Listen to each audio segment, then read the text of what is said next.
Hillary Clinton has announced her plan to introduce a constitutional amendment to overturn Citizens United. Now, Clinton unveiled this plan in a video at Netroots Nation.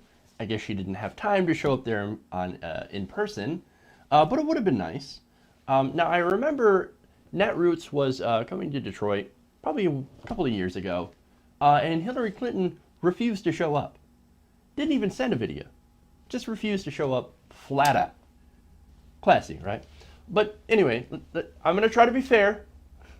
This plan is to introduce an amendment, she says, within the first 30 days if she wins the presidency. Okay, well, there's also more to this plan. She says she has also pledged to issue an executive order to require government contractors to disclose campaign contributions. All right, so a little bit of transparency on who's getting money from who. Okay, that's always good. Now, she also said she would push the Securities and Exchange Commission to require all publicly traded companies to disclose political contributions to their stockholders. So if you're a stockholder in a big company, you know where your part of your money is going, whether it be to a Republican or a Democrat.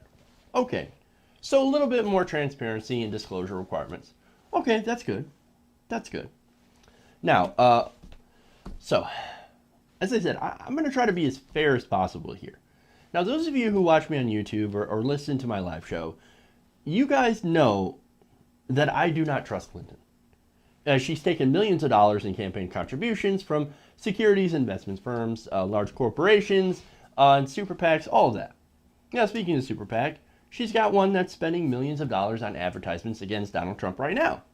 She also had, during the primary, David Brock out there with a $1 million troll army that's only purpose was to slam Bernie Sanders supporters.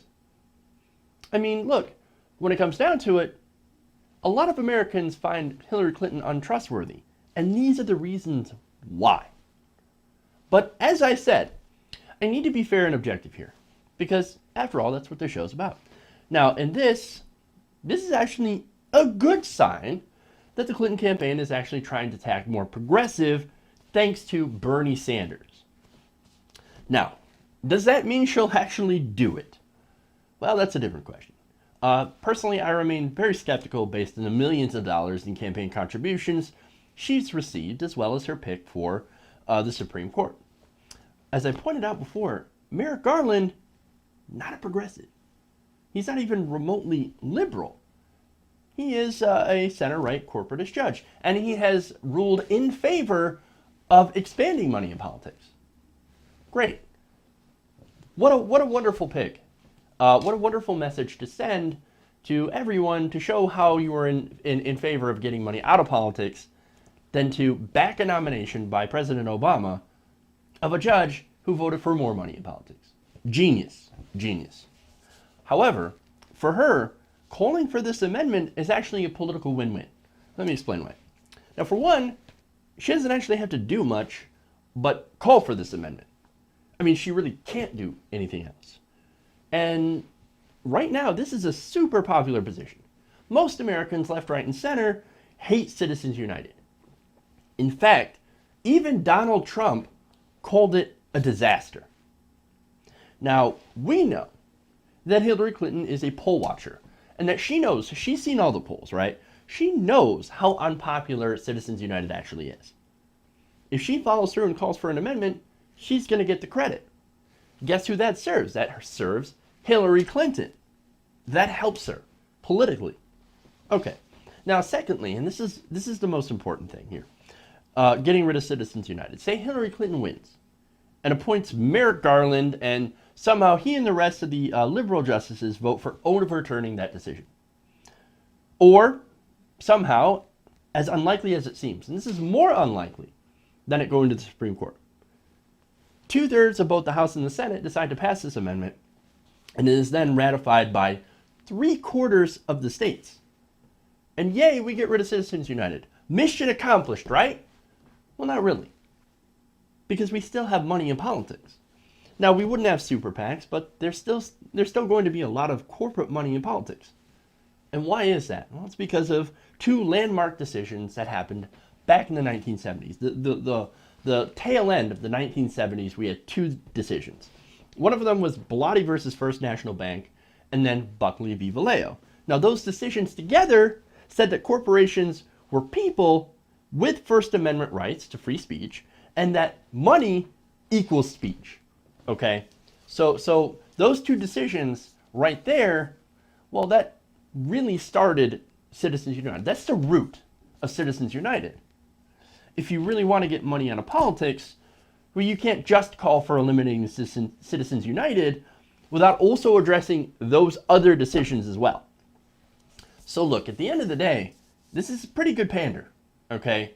It kind of gets you warm and fuzzy when you think about it, even though you know that she's actually got no control over this whatsoever. Now, if she is serious about following through on at least those executive orders where she actually can do something, well, then I'll give her some credit. However, this doesn't solve the underlying problem. What it would do, even if this actually happened and we roll back Citizens United, it would just go back to the way it was before the time of super PACs, which really, admittedly, wasn't that great. Now, as I said, to be fair, to my knowledge, and feel free to correct me if I'm wrong, guys, Bernie Sanders also called for overturning Citizens United, but not those other two decisions. However, he did call for publicly financed elections, which is more than what Clinton advocated for. So, I take calling for publicly financed elections as wanting to get all money out of politics. So, that gives Bernie Sanders a lot more credibility on this issue, even though he didn't call out Bellotti or Buckley Vallejo. But anyway, the bottom line here is that you need comprehensive reform if you want to solve the actual problem. If you really want to get money out of politics, you have to overturn those first two decisions. When it comes down to it, you can't kill the cancer if you're only treating the symptoms. And I'm afraid that's all this really is on the part of Hillary Clinton.